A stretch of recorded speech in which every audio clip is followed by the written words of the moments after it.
Hola, buenas tardes. En esta clase, la número 11, vamos a ver cómo está compuesto un sistema on-grid.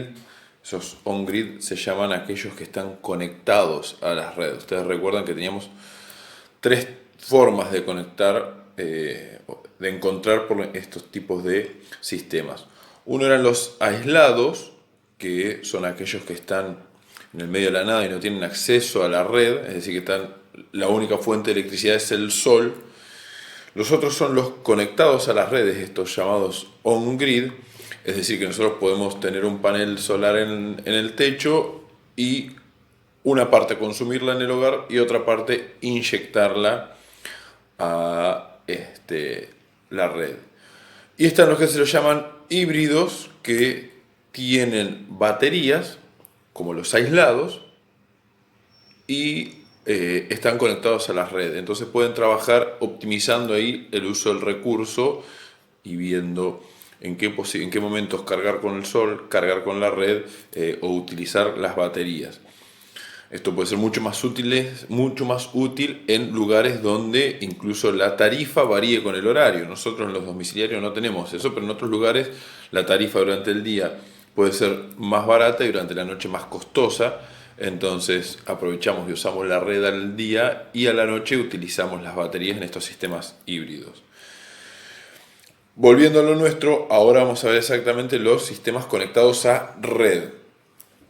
Están compuestos principalmente por paneles solares, el inversor que convertía la la electricidad en corriente continua, la convertía a corriente alterna, las protecciones que son fundamentales, que tenemos que tener la térmica para evitar la sobrecarga de la línea, el disyuntor para evitar fugas de electricidad y una protección contra descargas atmosféricas que pueden llegar a tener estos paneles y más si son aislados. De todas formas se ponen todas estas protecciones y van de acuerdo con la ley 27424 de generación distribuida.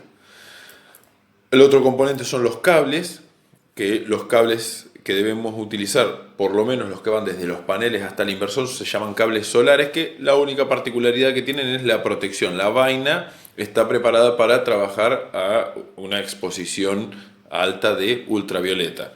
Después es de cobre igual que todos los demás cables, como el cable tipo taller. Y un medidor bidireccional, porque al estar conectado a red va a tener una energía eléctrica que ingresa desde la red, o en caso de que nosotros estemos produciendo más energía de la que consumimos, inyecta a la red. Así esquemáticamente podemos ver arriba a la izquierda cómo están en el número 1 los paneles solares conectados a una puesta a tierra. De ahí pasa al número 2 y 3, que son las térmicas y descargadores atmosféricos. El número 4 es el inversor, que convertía la energía de continua a alterna. Luego del inversor tenemos otra vez las protecciones, térmica, disyuntor y descarga atmosférica o el descargador atmosférico. De ahí va al punto de conexión, que para un lado sale el medidor bidireccional, que es el número 6, para entregar a la red, y el 8 es el tablero de acometida para ingresar la energía a la casa con las protecciones de la casa. Si ahora lo vemos como un esquema unifilar, esta imagen, vemos como abajo a la izquierda están los paneles fotovoltaicos. Luego pasa por un seccionador, que es la térmica, y la protección contra las descargas atmosféricas. Sigue el inversor, del inversor las tres protecciones que habíamos dicho antes, térmica, disyuntor y contra descargas atmosféricas. De ahí va a lo que se le llama punto de conexión, que para arriba va el interruptor general y el medidor bidireccional a la red, y hacia el otro lado es el tablero general del usuario, donde está en la carga lo que era la casa. Era el tablero de acometida y la casa.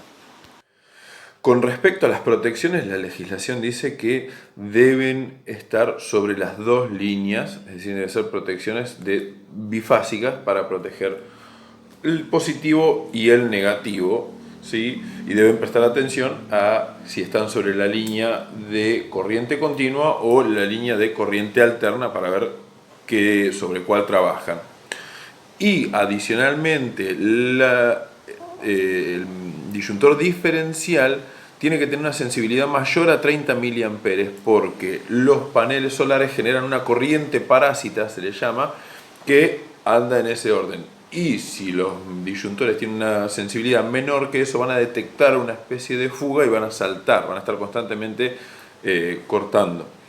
Recuerden que los disyuntores diferenciales detectan la diferencia de corriente y a partir de esto consideran que hay una fuga de electricidad, ya sea por un cable pelado o porque una persona toca y se fuga a través de la persona y está siendo electrocutada. Por eso los disyuntores diferenciales protegen a las personas y las térmicas protegen a la instalación porque tienen un límite de corriente.